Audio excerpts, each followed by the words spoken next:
जयधारी माँ। हर जीवन अनेक प्रकार के रंगों से भरा हुआ है। बातचीत वही रंग बांटेगी आप सबके साथ। हम सब एक हैं, बस सोच अलग अलग है। बटोर लीजिए उन रंगों को, जो भी आप चाहें इस बातचीत से, और ढाल लीजिए अपनी सोच में। यही मकसद है इस बातचीत का। आइए मिलते हैं अपने प्यारे से मेहमान से। अतिथि देवो भव।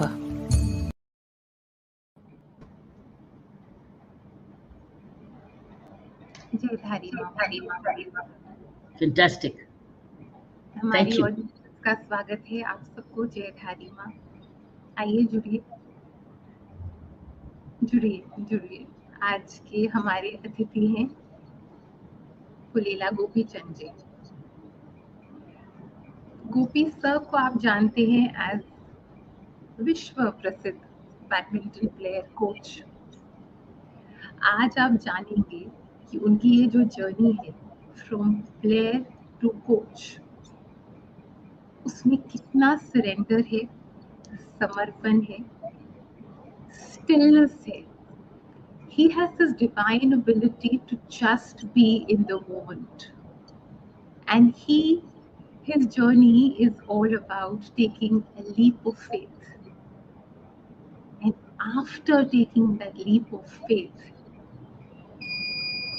he gave it his all.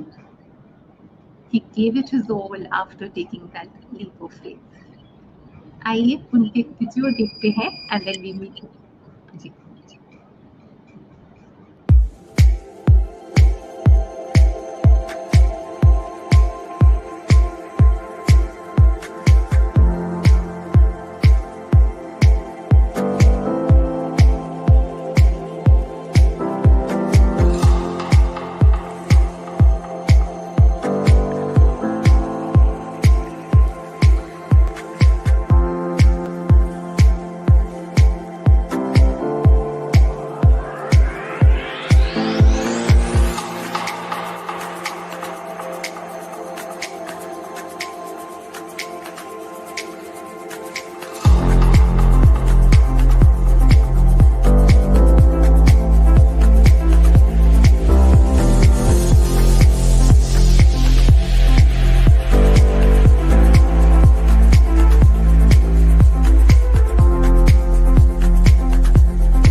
So well made. I hope you liked it, Gopi. Yes, ma'am. Really like it. Really well done, Saina. I'm so happy. Saina, thank you. And you and your team. I don't hear you, Saina. Switch on your mic. Yeah. It's our blessed team. It's Shakira and Shivani and Sujata and Sumit. It's our blessed team with Ma's Kripa. Very welcome, sir. Very, very welcome, sir. Thank you so much. Sir, it's been wonderful knowing you through this research. It's been so wonderful knowing you. And it's not just the sport, it's about also being such a blessed human being, sir. Thank you. So, I want to ask you, I want to start by asking you, sir, how important is it for a sports person or a sportswoman to have true longing, sir, true sincere longing for the right reasons, the true hunger, the true thirst for the sport to really deliver on the big days? Well, for me, sport or anything in life um, is if you decide to do something, it was about giving all of your resources to ensure that you succeed. And for me, as an athlete, that journey is many, many years because it doesn't end as a true athlete, I would say. It doesn't end at winning a district or a state or a national or an international or even a world championship. I think you can be the best in the world, but you're longing, you're wanting to do better, or in some sense, you wanting to be the best you can be, potential wise. I think that longing is a lifelong thing. And that for me is, I think, something which is very important. So it turns out that you might lose many times, but every next time you're thinking, I might win again, and I'll do whatever it takes to win. And even when the whole world is thinking you're losing, you're actually going out then believing that you have a chance. I think that kind of unrelenting effort in the face of most mostly defeat and most possibly defeat, you as one person believing that I am going to win no matter what, and I'll do whatever is in my control to ensure that I win, I think is the true spirit, which I think is very important. And you've done it for so long, so it becomes nature in some ways that whatever you do, you kind of give it that kind of wholehearted effort and push. Gee, sir, which talking about the mind, how do you develop mental fitness, sir? How do you I really think develop mental fitness? in my book, I think for me, love, for me, when we look at say success, or when we look at achieving something, the words which we use are dedication, determination, sacrifice, hard work. But if you're actually replacing these words with passion, love, involvement, pride, then the same work can be achieved in a positive manner and with a lot of affection and bhakti and divinity, rather than actually when you do it as hard work and discipline and sacrifice. It be difficult to continue such work for a long time. But if you do it for the pride, if you do it for the love, if you do it for the passion, I think the same things become so much easier and you can do it for much longer periods of time. Yes, there is time when there are moments where pride comes in or you need to be pushing to do things, but that should be a shorter amount of time. Majority of the time, it's best if you work in because you love doing this, you are involved with doing this, and you're passionate about it. Those things are very critical in this whole journey, because to live 10, 15, 20 years of your life with dedication, determination, and hard work becomes very difficult if you don't love what you do. Are you born with it, Gopi? Are we born with the love, or do we develop this love? What happens? What have you seen in champions? While I think you, as I've seen you, I think you had it in you. You had the fire in you. You had the love in you. You were thirsty. You're looking for a sport, and you hated about the badminton court because that's the only place which you could get accommodated to play. You tried cricket. You tried tennis, but as I've heard. But did you have the love within you, or did you develop it? What is the issue with you? I think the world needs to know you. Were you born with it, or did you grow it? Ma'am, I like this question for two reasons. It actually opens up to tell me that if it was education which I was pursuing, and if I had to have the same love for maths or physics, I don't think I would have had it. So truly, I think somewhere you're connected to these things, and not everybody is cut out for the same job. I think somewhere what you love and what you are passionate about is also something which you are innately different. People have different things.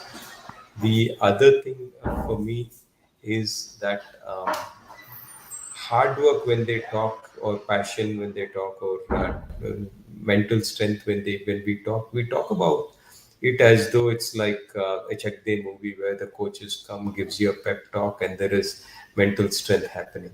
But I think for me, mental strength is like um, drops in a bucket. Every time you decide to do something and you do it against all odds. It could be very simple things. You go to a dinner and everybody is, you've decided not to eat a sweet. And if you stick on to that, it's like you put a drop into that bucket of mental strength. If everybody goes to a party and if you have to sleep in the night on time because you have to practice next day morning, that's a drop in the bucket of mental strength.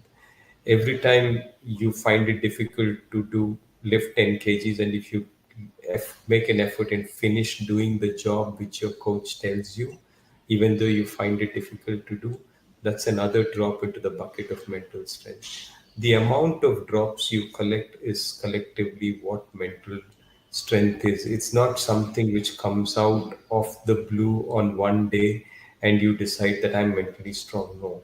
I think every time you think of something and you actually achieve it, something you actually decide to do it over time, something which you actually find it difficult but you overcome that challenge.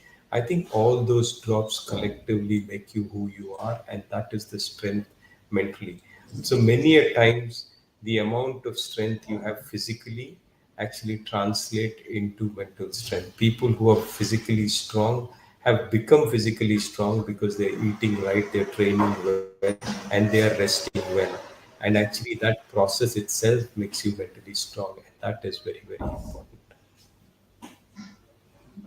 When did you, as a child, recognize that you are meant for higher achievements? When did you, as a child, recognize? Did you spot that one day you make it this big, the Padma Bhushan of the day, the Arjuna Award, the Khel Ratans, the Dronacharya of Indians badminton? Did you ever get the flash that this is your destiny, or it could become your destiny? Or have you just flown and grown with this destiny and let it be? Ma'am, every step I climbed in my life, and honestly, the next step seemed possible. I have not looked back and seen, or neither have I dreamt, or do I intend to dream, because my dream would have never been so big. I really, so I'm scared of dreaming because I'm scared of dreaming too low. So I just continued the day after day, and I think it's taken me much further than what I would have as a 10-year-old. If I had thought or seen people around me, I would have max thought of being a state champion or a national champion, but I wouldn't have thought of me becoming an All England champion or thought of actually building so many players or being able to affect the lives of so many people. So I take each day, give it all I have, and be honest to do it, and actually ask this question: if I don't do it, who will do it? Kind of a thing. Am I shrinking away from my position? And if I don't do it, who will do it? And um, if that question is that you have to do it, I just jump into it. So that's made me jump into being a coach, being an administrator, doing things which normally were not in my skill set. but whatever needs to be done, and if nobody is there to do it, I'll have to do it. So I've learned new things. I've tried to be different. I've tried to improve myself, and that's been this whole journey over time. Honestly, maybe a year before the All England or a few months before, I would have thought of it, but maybe 5 years or 10 years before that, or 10 years before I started an academy, or 10 years before becoming part of the sporting ecosystem, I would have never imagined that things would be so good in my life. What do you do to recharge, Gopi? Of course, all of us hard work persons who are goal oriented, work oriented, karma oriented, duty conscious oriented, as you are as a coach. What do you do to recharge? Or do you don't get Um, discharged? Do you Ma'am, remain charged? luckily, um, I like to sleep when I can.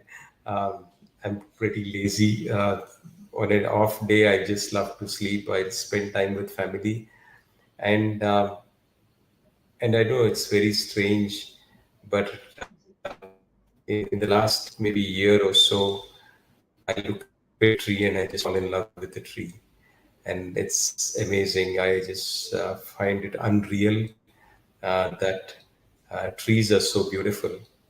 And I was in Delhi 2 days back, and it's so surprising that Delhi has such beautiful trees around, and each one is so beautiful. So I find it nature as something which I really love, and I just feel very blessed, and somehow I just feel it's strange that there were these trees and animals around all the time, and we've actually not taken the time to even look at them. And I feel so guilty about it because I've passed through these trees thousands of times, and I've never appreciated them. I just look at the trees around India Gate, and it's unbelievable. So much of beauty. The people talk about the beauty of the buildings, but the trees around them are so beautiful, and I just see them and I feel so blessed. So today, strangely, I have the ways of recovery are so different. I look at kids. Performances, I'm recovering. I look at trees, I'm recovering. I look at um, people, I'm recovering. It's very different now. It's not been the case always. I would be very stressed looking at it, but happiness and sadness have always been very momentary in my life. I feel very happy, but that's only for a moment. And I feel sad. It used to be many days I used to be sad when I was playing. Slowly that time has come down. Today also I feel sad, but the duration of sadness is very less. I learn my lessons and move on quickly. So thankfully it's been God's been kind. I think a lot of blessings from some great souls has actually helped me. My parents, everybody. I think it's been a divine journey. I do not honestly think that I have done it because it wouldn't have been possible for me to do it, or humanly possible for anybody to go through such a good journey.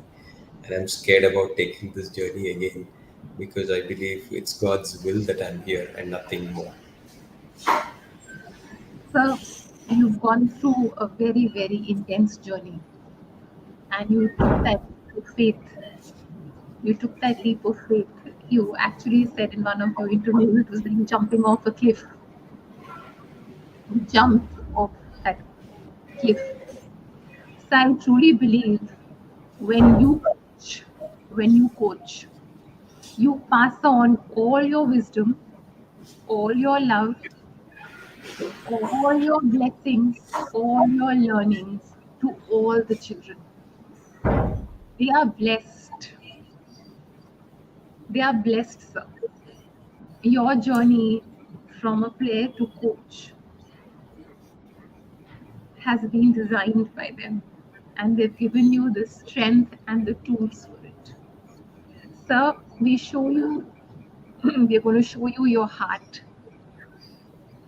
We're going to show you a little video clip, and that's also your karma bhumi. That's also your karma bhumi. Then we ask you more, sir. We're longing to hear more from you, sir. We show you a clip.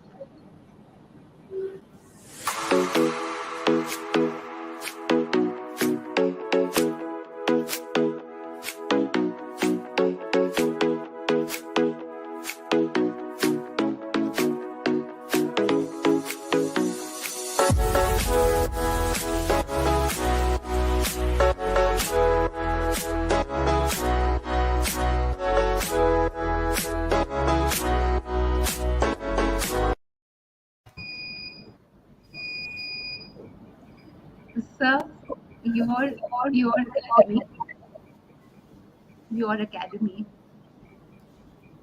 when it started, it was it was you and the Almighty. Nobody else believed in this dream. How did it all happen? And how do you feel when you see it now? Because you've given it your all. आपने सब कुछ करा है. From a seed to a tree. Honestly, for me, this journey has been really designed to be this way because for me, when I was playing, I always struggled for basic infrastructure, uh, court to play, coaches, players, shuttles, food, um, gym, swimming pool, running track. So when I finished my coaching career, playing career, I thought I should provide kids with all these things in one place. And I thought raising money would be okay because as an All England champion, you would find it not so difficult to raise money. But soon I realized that it was a big challenge. I had a person called N. Prasad who gave me a good check to start off, but that didn't fulfill more than half of the money was still required. And really had to go through a lot of trouble to get the place fully operational. Um, I had to kind of literally mortgage my house to actually get the academy starting. But what was, in fact, even more crazy was that the day I built the academy, the government decided to take the land back because now Gachibowli in Hyderabad was a prime area, and somebody had nice idea to build service apartments and real estate on that. So I had to fight a court case for 6 years to get the land back. At the time when players were winning major events, I had to go through this. And I'm really thankful to our governor, ESL Narsimhan, who stood like a pillar all through that time. So I've had great troubles from strange people in my life, but I also had unprecedented kind of support from some unknown people who were not even related to me in some sense, or who out of the way went out and helped me to actually support me. So I think when I look at this entire thing, it's just divine will. I am very passionate, or I love the center and all of it, um, but I think it's just designed to be this way. Today we have 23 badminton courts. We started off at 8. We have 23 badminton courts. We have people lining up to join the academy. We can't cater to all of them. And I do believe that there are thousands of kids across the country with talent whom we need to support. So it's something which is really, really great. And I think it's just something. At least when I started off, we wanted to produce a medal because I heard people telling me when I went for funding that Indians can't be great at this sport. Badminton as a sport doesn't have the eyeballs to be a world sport. Indians can't be champions. So all of these words actually hurt me personally, and I just wanted to prove that it is possible. And today, having at least certified, or at least having ensured that what I said is true. And I think it's important that we build a system for the country so that everybody, wherever they are, in whichever part of the country, if they have a talent, they actually can succeed at it. For you, I noticed all along, speed is important. For you, you value speed. You see, in your life, you're a very rare combination, Gopi. You became a champion yourself, and you made champions of your students. And you're going to make champions for future. You created an academy in such a young age, and you've done it single-handedly. It's a very rare combination of three in one, and you are also four because it's futuristic. Your academy is forever. For you, speed has been important. How did you get that feeling? Was it instinctive, or was it ingrained? Was it read? Was it mentored? How? Tell us, because successful people believe in speed and talent. You proving it. But tell us, you talk all about speed, value for time, fast forwarding. Tell us. I think it's a very rare trait about speed. Tell us, what do you mean by speed? Ma'am, one of the things is that although you might see me as one, um, truly this wouldn't have been possible without the people around me. My family was super, super supportive. My dad and mom still help me. My wife Lakshmi took care of my kids forever. And I just believe that if one of them was not in sync with what I was doing, because I was spending crazy amounts of time. I would get up at 4 in the morning, 4:15. I'm at the training court. At 7, I'm back. I'm dead tired. I'm sleeping at 8 o'clock, and then I'm just not bothering to do anything other than coaching. And they had to go through a lot in their life to ensure that my dream succeeds. And God's been kind. Everyone's health, touch wood, was good. So I think some of those things. That's why I say this. This is divinely only possible, because there were a million things which can go wrong, and I wouldn't have succeeded. But I think just it needed to be this way, so it is. Now, as far as speed is concerned, ma'am, one, it's as a sports person, whether when I was playing, I learned a lot of things from my coaches, and also I learned a lot of things from trial and error. So, one of the things which I always did was, if I heard, read, or if I listened to somebody, I would actually implement it now. And if it be drastic decisions related to food, training, it would be related to recovery, it would be related to all those things. I would do it now.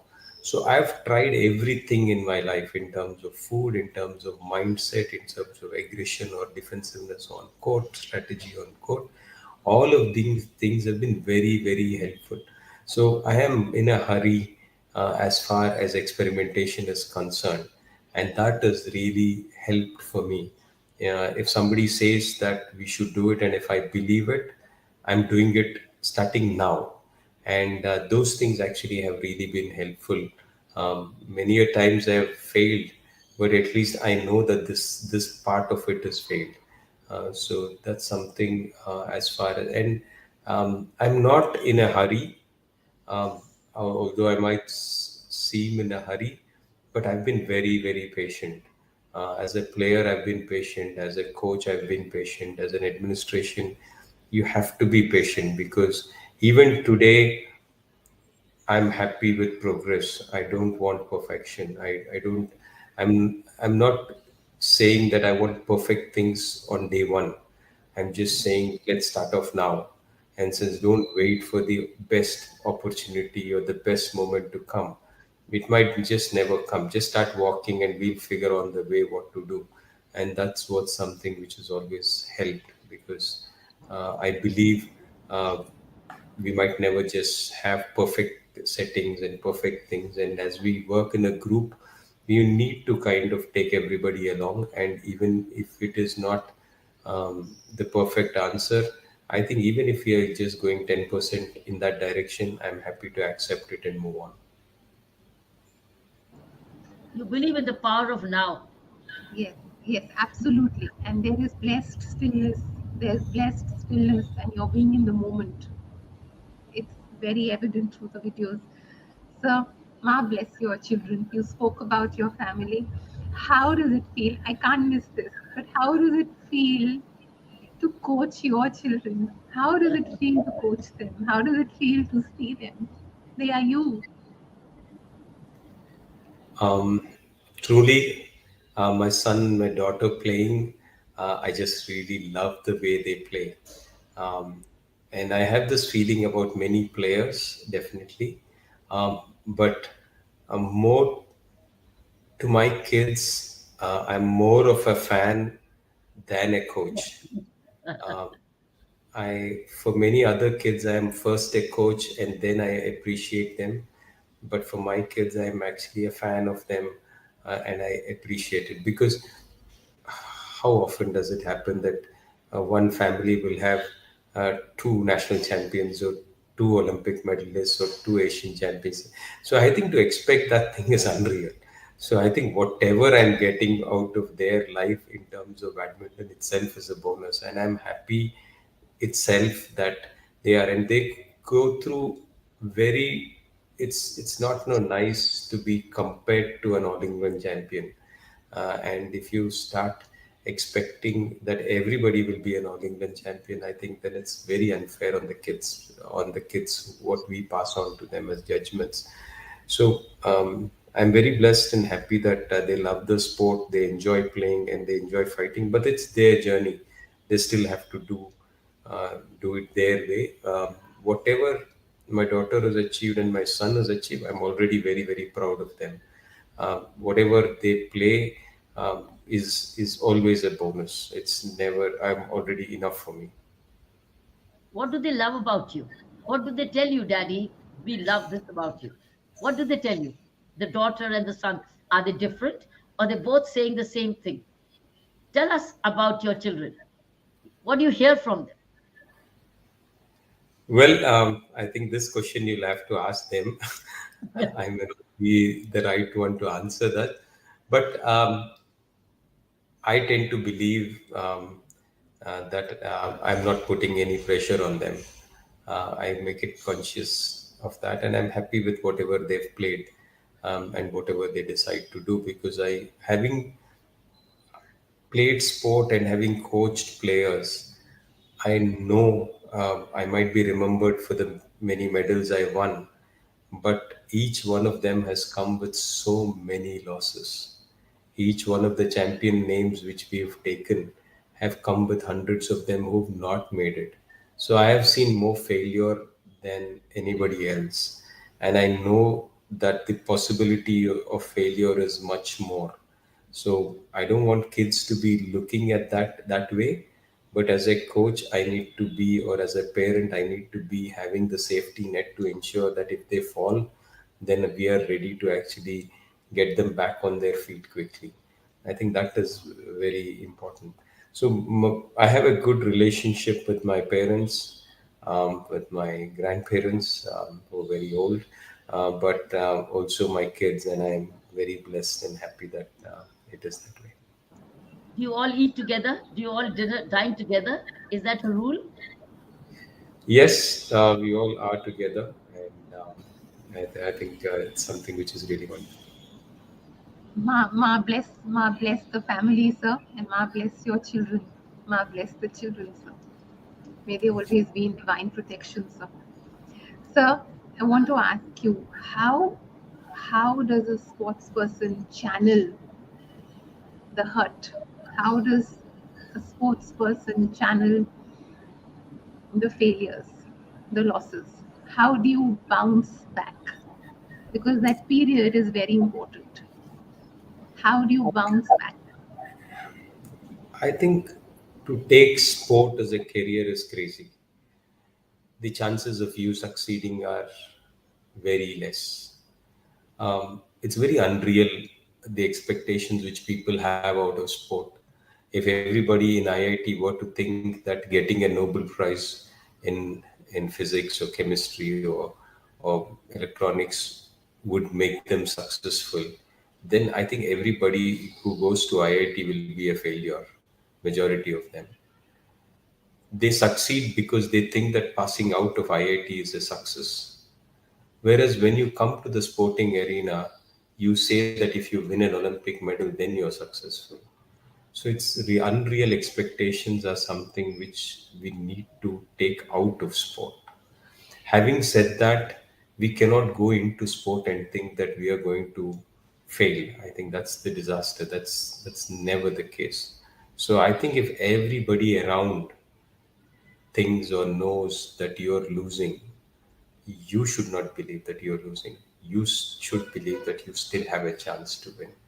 And you should believe that I'm going to win from now, whether it's 20-0 or in the badminton field, or if you're um, in any other sport, you're desperately behind and there's no chance of you winning also. But you should think that I have a chance to win, and that's the way it should be. But the moment you lose and the moment it is over, I think a fraction of a moment, you just reset your mind to think that next time I'm going to win and I have to do these things to win. And my loss is only to tell me that I have not done these things right. And the next time I'm going to win, and this loss is just a stepping stone for me to win. I think that attitude is very important. So I think people who take up sport should actually live in this world of belief and so strongly embedded that I think that un, unwavering focus on the task is something which is very critical. People around, society around, families, coaches, parents, I think they should provide the safety net that these kids, when they fall and fail, we kind of support them. But in the minds of the player, not even for a second after they lose, they should think that they have lost. They should think that I'm going to win again and this is just another stepping stone. Thinking about failure and defeat makes your hormones behave very differently. So you should get away from that feeling very quickly and act very quickly to correct those mistakes. And I think that is very, very important. How much is the role, Gopi, of a coach vis-a-vis a sports person to come out of a defeat? I won't say a failure. It's a defeat to a better player. Let's say that you lose obviously to a better player. And how much is the role? What kind of proportional role the coach plays, and the person, the player themselves play, and the support system? I think the three things which are affecting the mind. One is the kind of coaching you give to a person, to your student. Then the family support system, how they're looking at a defeat or a loss to a better player, and then the person themselves. What is the proportion? Where is the player coming in? What kind of training, self training, does the player need to bounce back himself or herself? Ma'am, years ago, the guru was everything. Like years ago, centuries ago, or in a culture, once the guru and he was everything. Um, Even in my life or my predecessors and some of always had coaches say everything and it was followed to the T. And that there have been many, many cases like that. But also today you have multiple people taking those roles because today science, sports science talks about a psychologist, physiologist, physiotherapist, nutritionist, master. You don't know manager, general social media, marketing guys. So you don't know who is giving what input to the player. I think in an ideal world, I think you should trust one person, and the rest of the people around should be fans and critical. And there is a difference between what people want and what they need. And as players become big and big, they tend to surround themselves by people who tell them what they want, not what they need.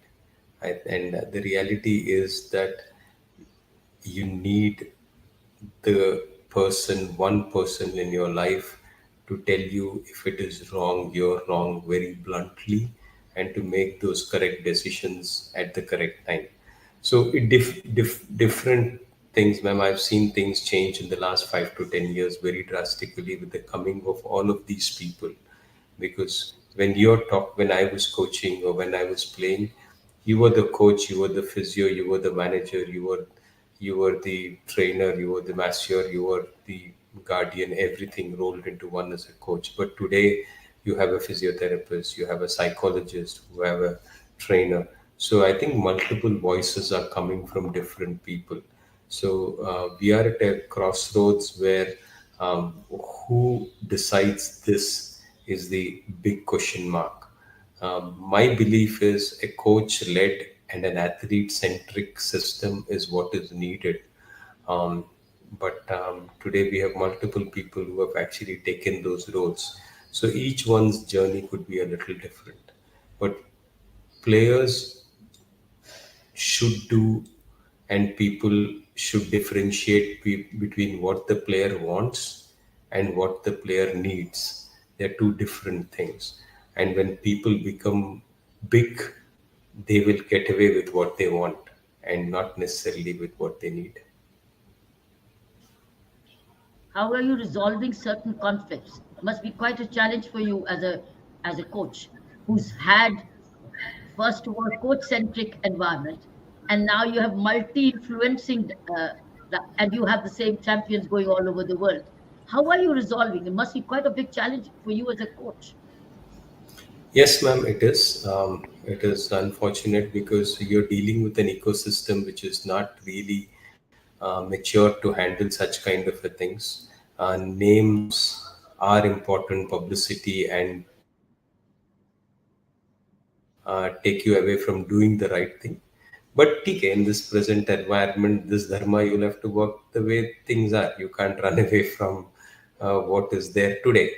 So you need to adjust, and I think that is very important. I think to relearn as a player, as a coach, as an administrator, and to basically kind of not be stuck with ego, but to actually accept that this is the way the world is, and we need to still make a difference with this. Is I think is very very important. Your actions may not be right, but at least your heart should be always right. Is what my feeling is. Sir, Gopi, I I find have you very, Saina, Gopi, I find you very equanimous. You're very equanimous in all your responses.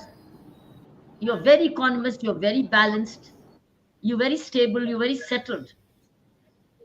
Where do you get this from? Is it a conscious training, or you've grown this as a second nature inherited from your family and support systems and environment? Have you trained yourself? Because I find you very, very balanced and economist in all your, you don't have ego issues. So how are you doing it? Because you're not hankering. In fact, I notice credit, appreciation, recognition, admiration, respect is on coming to you.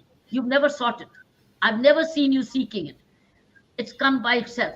And how have you developed this equanimous nature? What is your message today? I know Saina too had this very interesting question when she was briefing me about you, that she finds you very, very equanimous, very strong mental training you've given to yourself. How did you do it? How have you done it? I think it's your answer would be very impacting for the youngsters listening to you. Ma'am, in the 89 and 90, and innately, I was very, very competitive. I was, in fact, called the McEnroe of badminton when I was young because I was abusing players, I was abusing umpires, and I was fighting with all of them. This was when I was, say, 20 years old, very, very angry at many, many things. I got injured in 1994. I had a knee surgery. I broke the anterior cruciate ligament of my left knee. In 96 and 98, I had again surgeries on my left knee. And in again 2002, I had three fractures on my right foot and a knee surgery on my right knee because of overuse and imbalances. So I've really gone through a lot physically in my life. uh, wherein actually I was up and down, up and down, up and down, to realize that um, this is not going to be real. Whether you winning is not going to be permanent, and you will fall off. And the more grounded you are, is you're better sorted out, because the falling won't hurt you too much. So that's how I have been, and that's how my mindset has been trained over time. So for me, I said, I think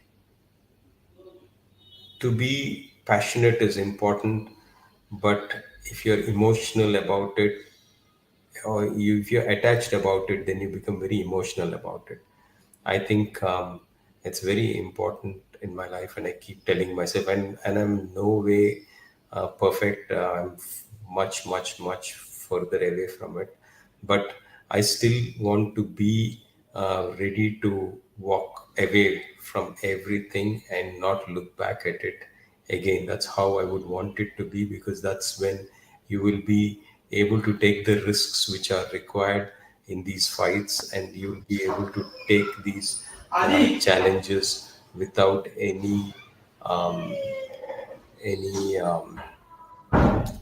attachment. And I think that would be very important.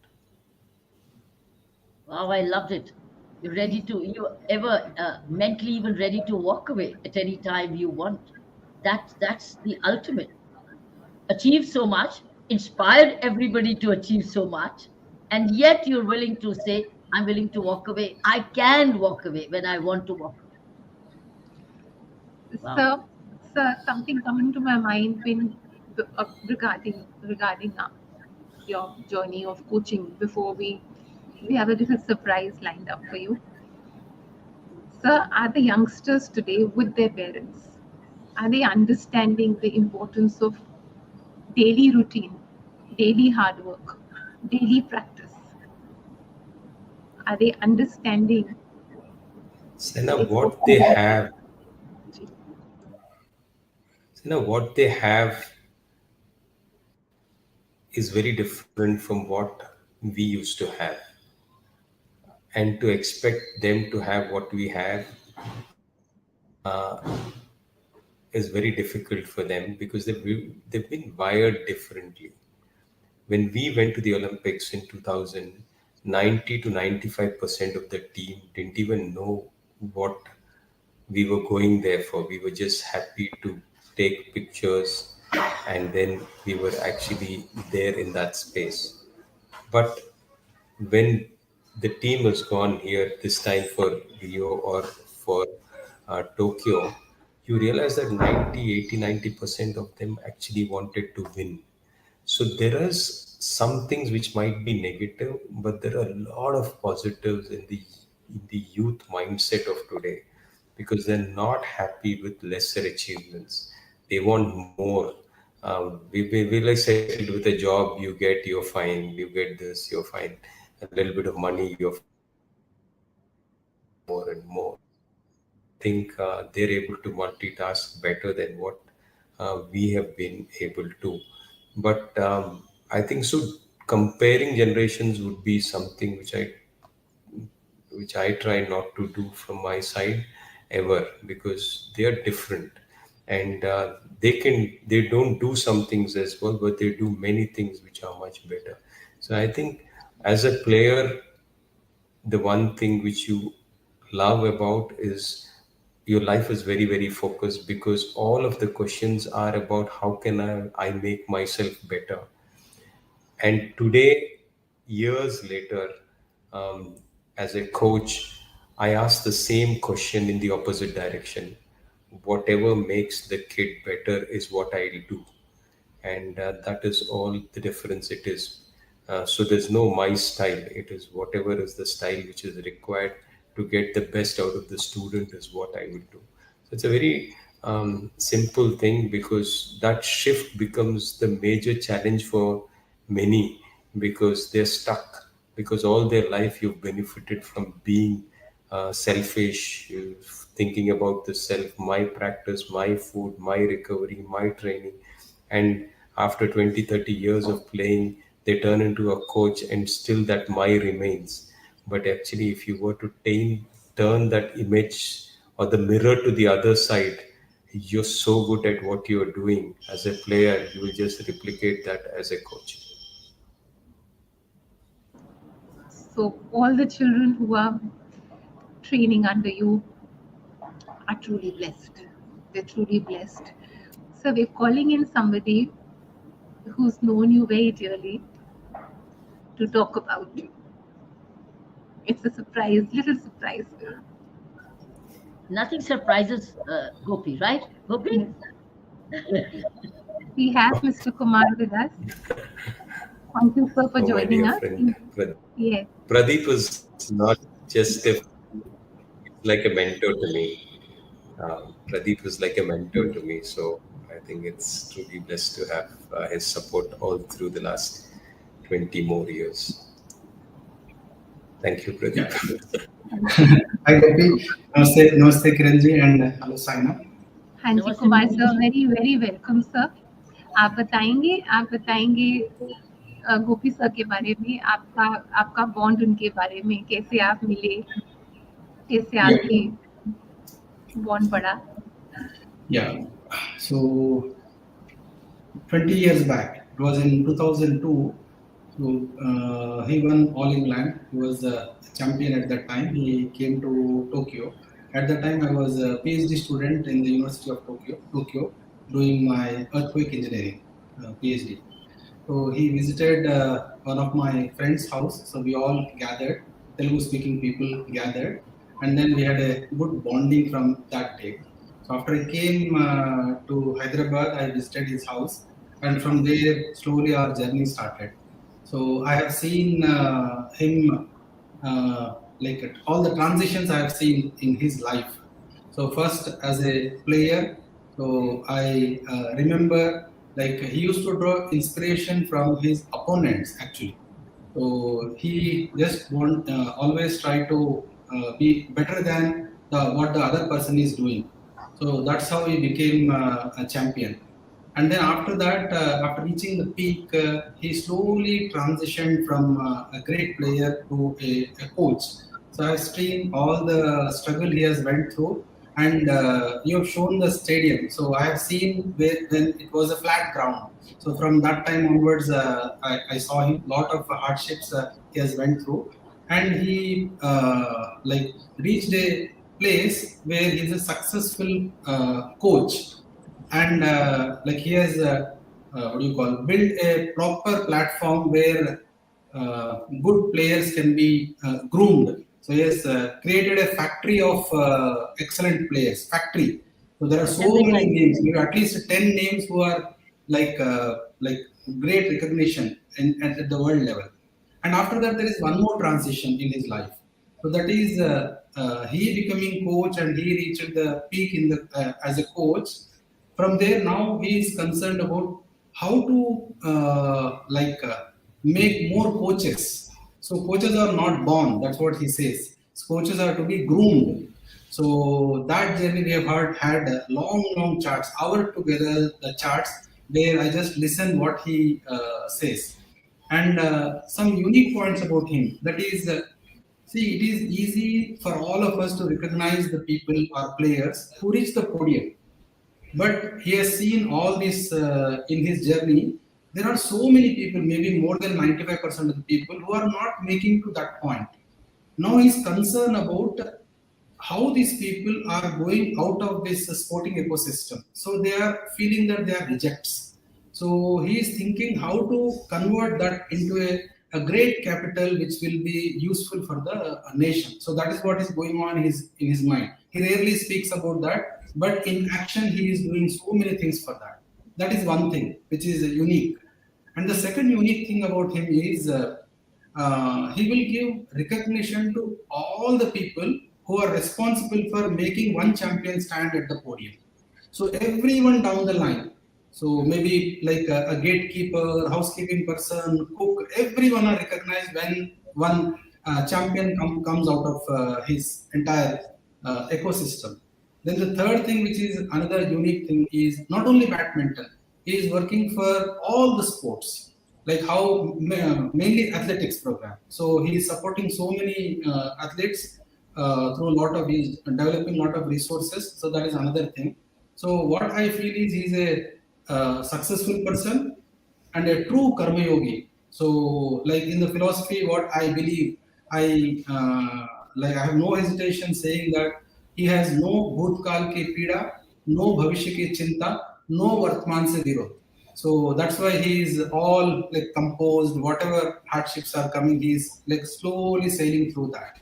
So that's what I can say in short about him. And very good friend of mine. I can ji proudly say that. Ji sir, शुक्रिया। Kumar sir, आप खुद registrar हैं IIT Hyderabad में। आपका जब मैं Yeah. Biology पढ़ रही थी, वो इतनी सारी आपने पढ़ाई करी है, खूब पढ़ाई करी है sir.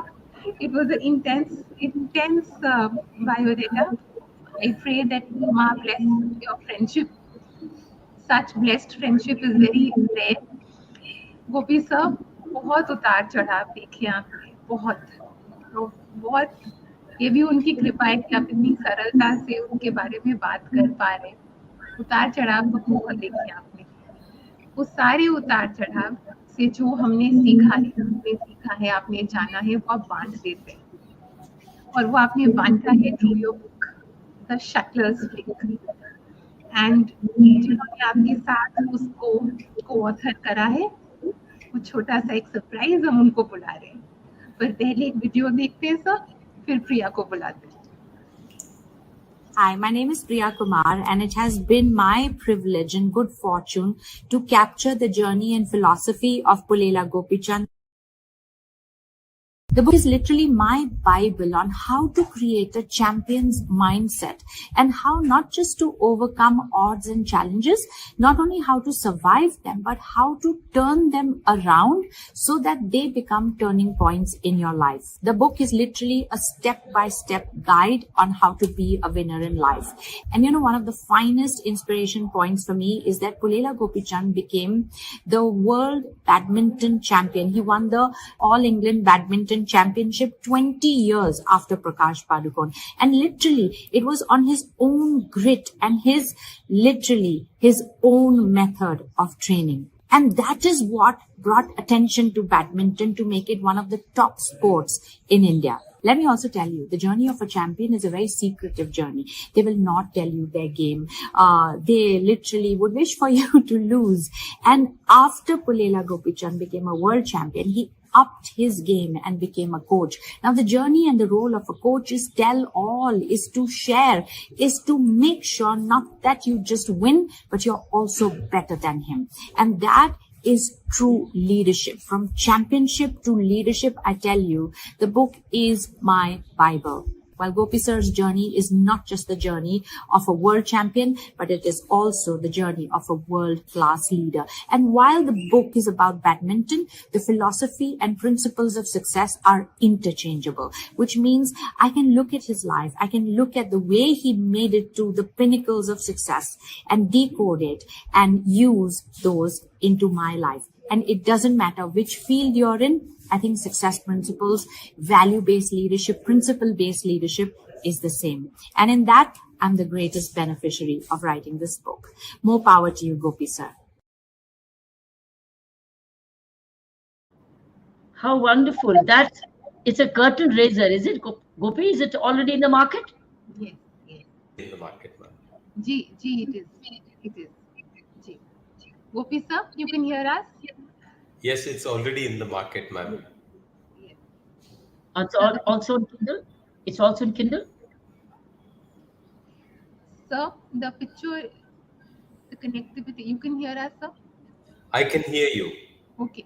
Is it also on Kindle? Yes, ma'am. Sir, Fantastic. Priya is not being able to join us क्योंकि वो travel कर रहे थे, तो रास्ते में वो नहीं join कर पा रहे। But sir, शटलर्स फ्लिक के बारे में आप बात करेंगे थोड़ी सी, क्योंकि इसका essence है make every match count, which is like making every day count. And sir, एक बात रह गई दिल में जो मैं जाते जाते आपसे पूछना चाह रही हूँ। एक टाइम ऐसा था कि आप स्मैश नहीं मारते थे बिकॉज शटल्स नहीं थे उतने.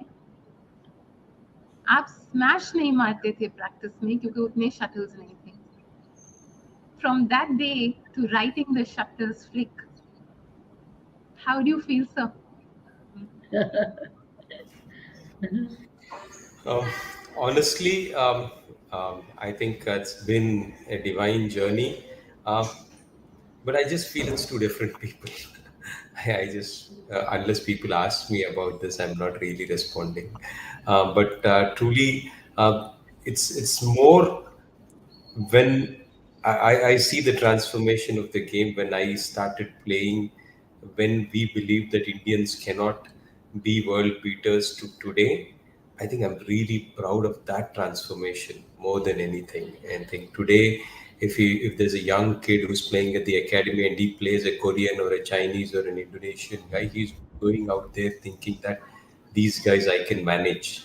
I think from when 20, 30 years ago, when I started playing international badminton, the thing was we would lose to anybody who comes from Korea, Malaysia, China, England, Denmark.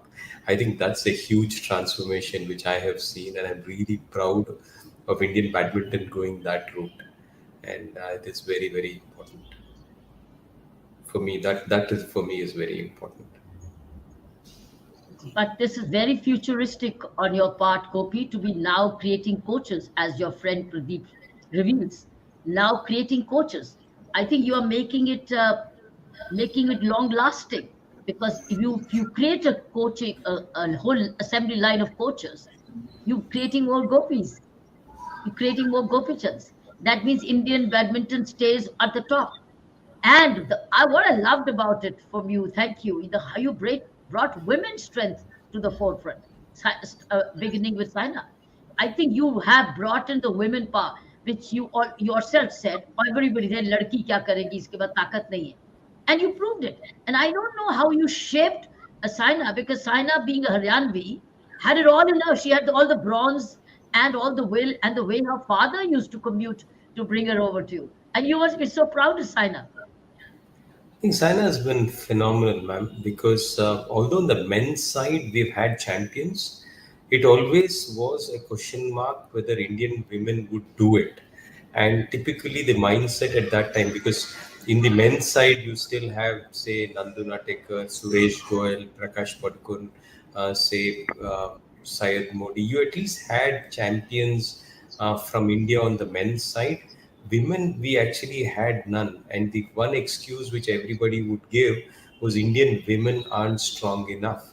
And I think Saina, for that reason, her journey was even more creditable, because to be the first to start off on those lines was very important, and to actually have uh, broken through those beliefs. And it needed somebody like Saina, because she was somebody who wouldn't have any problems or any preconceived notions about anything. I think that kind of a person was needed to actually break the barrier. And once it is broken, then everybody starts to believe that it can be broken. And that belief is very important for actually achieving something. And I think Saina's mindset, and of course, her dying hunger for more and more, I think have been great reasons for Indian badminton, especially women's badminton, to be here. No, thank you for putting women at the forefront. The country is so proud of them. You brought champions, the Olympians, champions from them.